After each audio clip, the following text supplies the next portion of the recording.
National Herald കേസിൽ ഡൽഹിയിൽ Congress പ്രതിഷേധമുയരുകയാണ്. PR Aravind വിവരങ്ങൾ നൽകും. അരവിന്ദ്, എന്താണ് ഡൽഹിയിൽ സംഭവിച്ചുകൊണ്ടിരിക്കുന്നത്? കോൺഗ്രസ് ശക്തമായ പ്രതിഷേധത്തിലേക്ക് കടക്കുകയാണോ?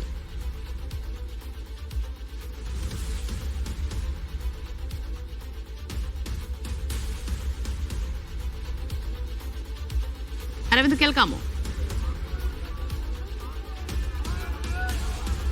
ദിവ്യ, ശക്തമായ പ്രതിഷേധമാണ് കോൺഗ്രസിന്റെ ഭാഗത്തുനിന്ന് ഉണ്ടാകുന്നത്. കാരണം നാഷണൽ ഹെറാൾഡ് കേസുമായി ബന്ധപ്പെട്ട് ED സമർപ്പിച്ച കുറ്റപത്രം കഴിഞ്ഞ ദിവസം കോടതി സ്വീകരിക്കാൻ തയ്യാറായിരുന്നില്ല. ഇതിന് പിന്നാലെയാണ് കോൺഗ്രസ് പ്രവർത്തകരടക്കം വലിയ പ്രതിഷേധം ഉയർത്തുന്നത്. ഇന്ന് രാവിലെ കോൺഗ്രസ് അധ്യക്ഷൻ മല്ലികാർജ്ജുൻ ഖാർഗെ ഈ വിഷയം ചൂണ്ടിക്കാണിച്ചിരുന്നു. കാരണം കഴിഞ്ഞ കുറെ വർഷങ്ങളിലേറെയായി ഈ കള്ളക്കേസിന്റെ പേരിൽ രാഹുൽ ഗാന്ധിയെയും അതുപോലെ തന്നെ സോണിയാഗാന്ധി അടക്കമുള്ള നേതാക്കളെ വേട്ടയാടുകയായിരുന്നു. അടിസ്ഥാനരഹിതമായ ആരോപണങ്ങൾ ഉന്നയിച്ചായിരുന്നു ഇത്തരം വേട്ടയാടൽ എന്നതാണ് കോൺഗ്രസ് ആരോപിക്കുന്നത്. പ്രധാനമന്ത്രിയും ആഭ്യന്തരമന്ത്രിയും രാജിവെക്കണമെന്നൊരു ആവശ്യം കോൺഗ്രസ് അധ്യക്ഷൻ ഇന്ന് രാവിലെ തന്നെ ഉയർത്തിയിരുന്നു. ഇതിന് പിന്നാലെയാണ് ഡൽഹി PCCയുടെ നേതൃത്വത്തിൽ ഇപ്പോൾ BJP ദേശീയ ആസ്ഥാനത്തേക്ക് ഇപ്പോൾ ഒരു മാർച്ച് നടക്കുന്നത്. എന്തായാലും മാർച്ച് ഇപ്പോൾ പോലീസ് തടഞ്ഞിട്ടുണ്ട്. കോൺഗ്രസ് പ്രവർത്തകർ റോഡിൽ കുത്തിയിരുന്നു കൊണ്ട് ഇപ്പോൾ പ്രതിഷേധിക്കുകയാണ്. കൃത്യമായി അവരുടെ നേതാക്കളെ ഇത്രയും വർഷം വേട്ടയാടിയതിന് ശക്തമായ നടപടി ഉണ്ടാകണം. മാപ്പ് പറഞ്ഞുകൊണ്ട് കേന്ദ്ര ആഭ്യന്തരമന്ത്രിയും അതുപോലെ തന്നെ പ്രധാനമന്ത്രി നരേന്ദ്രമോദിയും രാജിവെക്കണമെന്നതാണ് കോൺഗ്രസ് പ്രവർത്തകർ ഇപ്പോൾ ആവശ്യപ്പെട്ടിരിക്കുന്നത്. രാജ്യത്തിന്റെ വിവിധയിടങ്ങളിൽ സമാനമായ രീതിയിലുള്ള പ്രതിഷേധം സംഘടിപ്പിക്കുമെന്നും കോൺഗ്രസ് വ്യക്തമാക്കിയിട്ടുണ്ട്. കാരണം 2012 BJP നേതാവ് സുബ്രഹ്മണ്യൻ സ്വാമി ഈ പരാതി നൽകുന്നത്.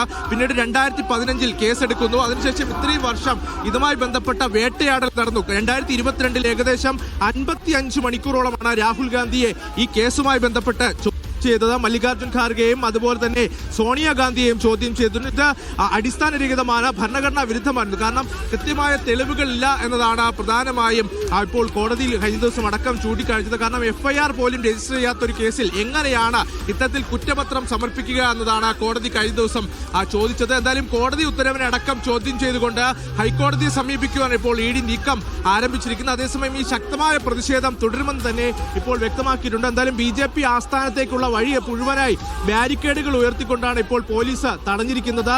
വലിയ രീതിയിലുള്ള സുരക്ഷാ വിന്യാസവും ഈ മേഖലയിൽ പോലീസിന്റെ ഭാഗത്തു നിന്നുണ്ടായിരിക്കും. നമുക്കറിയാം, വനിതാ പ്രവർത്തകരടക്കം ഈ മേഖലയിൽ കുത്തിയിരുന്നു കൊണ്ട് പ്രതിഷേധിക്കുകയാണ്. ശക്തമായ അവരുടെ പ്രതിഷേധം തുടരുമെന്നതാണ് ഇവിടെ എത്തിയിരിക്കുന്ന ഓരോ നേതാക്കളും വ്യക്തമാക്കിയിരിക്കുന്നത്. അവരുടെ നേതാക്കളെ ഇത്രയും വർഷം ഇത്തരത്തിൽ യാതൊരുവിധ തെളിവുമില്ലാതെ വേട്ടയാടിയതിനെതിരെ ശക്തമായ നടപടി ഉണ്ടാകും, അല്ലെങ്കിൽ പ്രതിഷേധം അലയടിക്കുമെന്ന് തന്നെ ഓരോ പ്രവർത്തകരും വ്യക്തമാക്കിയിട്ടുണ്ട്. എന്തായാലും പോലീസ് പൂർണ്ണമായും ഇവിടെ തടഞ്ഞിരിക്കുകയാണ്.